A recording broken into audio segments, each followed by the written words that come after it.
Good evening, folks. Tonight we have the E-flite slow ultra stick and a really fun little park flyer plane.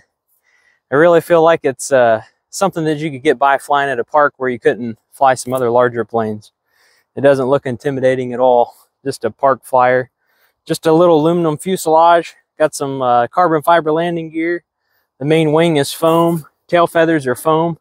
It's got a quick disconnect feature, and we'll go into that a little bit more. So daylights are burning. Let's get it up and see what we can show you.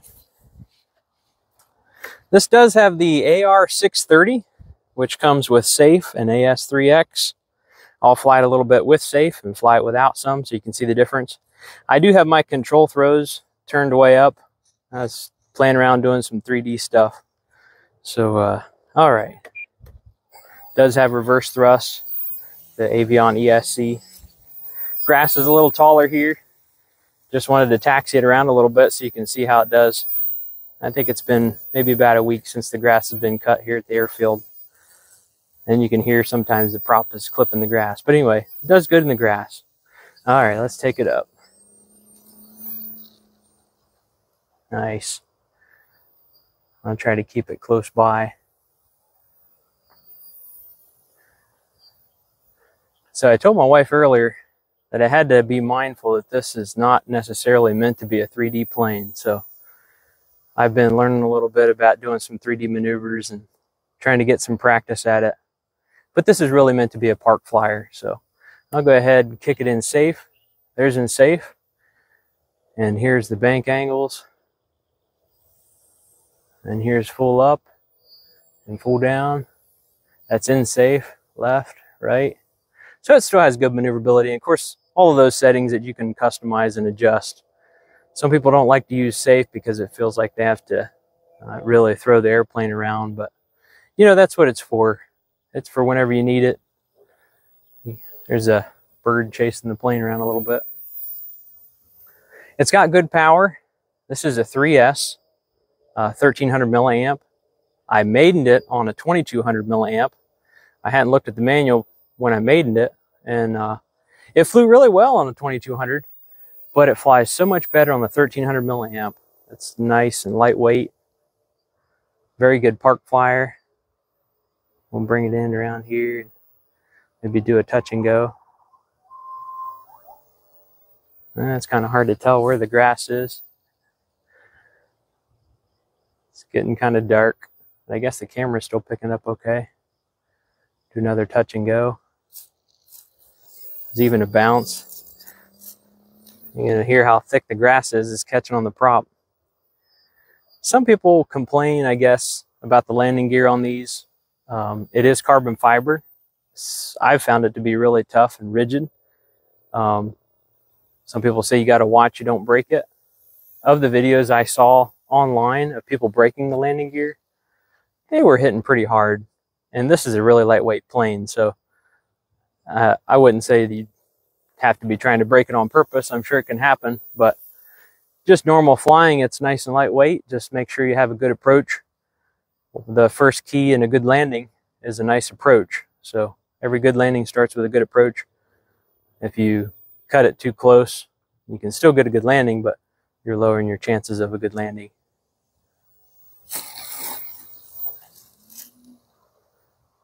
All right, so that's just some park flying. Really quiet. I'll stop talking and do a pass and see how loud it is on the camera.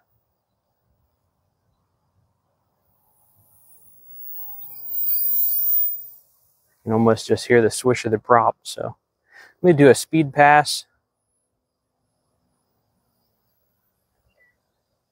All right, speed pass.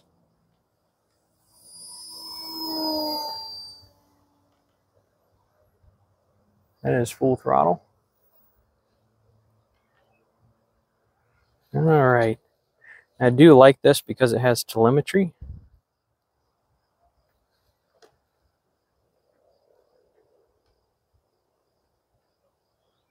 So you can see how much battery life you have left. Just do some tight circles here, and that is in safe. I took off out of safe, but been flying in safe. Some people were scared of safe, I guess. They don't like to use it, but once you know how to fly, it's really enjoyable to be able to click it into safe and know that if you need to take your eyes off of the plane for just a moment to wipe your forehead or something, get a bug out of your eye, you know, your plane's not going to be down in the woods somewhere. Okay, I think it's time to take it out of safe. We don't have a whole lot of battery left because we did fly it a little bit. There's out of safe. Still flies really nice out of safe. I want to do a loop here. Well, get it so where you can see it.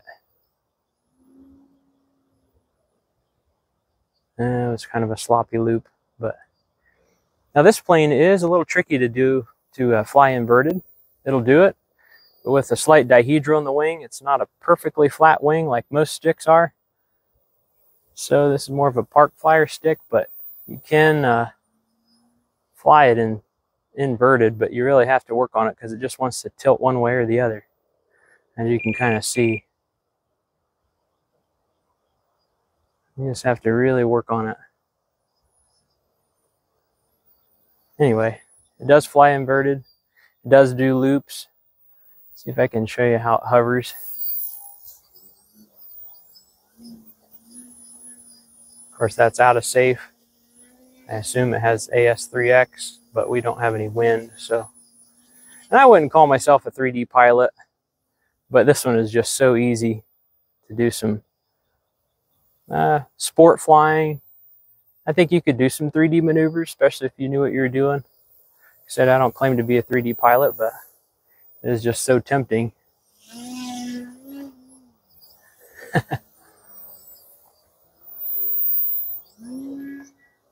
Nice rolls, tight loops. Very enjoyable plane. Like I said, it's really quiet, really lightweight, very enjoyable. Quite confident you could fly this at some parks and not have any issue out of anybody. Kicked it back in safe. The light is getting a little dark. There it is. You can see the runway lights are already kicking on. They have night sensors on them, so it is getting quite dark. But it still taxis well, even in the tall grass, even though it's grabbing the grass up in the prop. And of course, I did move the control rods on the servo horns and such. We'll zoom in a little bit and show you some of that.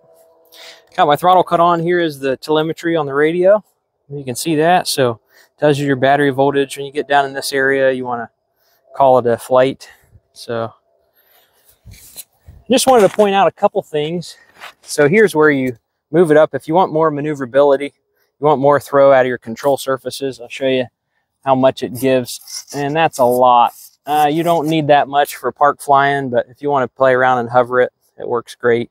So you move it as far out on the servo and then as close to the hinge point on your control horn. So that's what you would do, but very easy to do that. And this does come apart. It has a little finger screw on here. I don't really take that off when I transport it, just because it seems easy enough just to take the main wing off. But here are the two main wing screws. I don't know if you can see those. There's one on each side. Some people got misunderstood and tried to feed them from the top. They won't do anything. They have to go from the bottom up. So keep that in mind when you do that. We'll go ahead, and I do have the throttle cut on. We'll go ahead and pull the battery lead. I wanted to show you something, point out a couple things when you take this main wing off to keep an eye out for. There's the battery I'm using. Let's see if I can get it undone. It's starting to get dark. Yeah, it's got the Velcro straps on it, but there's the battery I'm using. It's just a 3S 1300 milliamp 30C. Really don't need much more than that as far as C rating.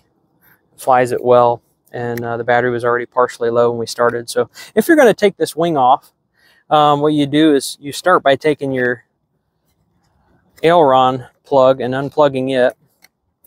So you unplug that, then you take these little wing screws off. Mosquitoes are coming out. These little wing screws are very long. I'm not an engineer, but I feel like you could get by with a lot shorter wing screws. It just takes a while to screw them in. They don't really need to be that long.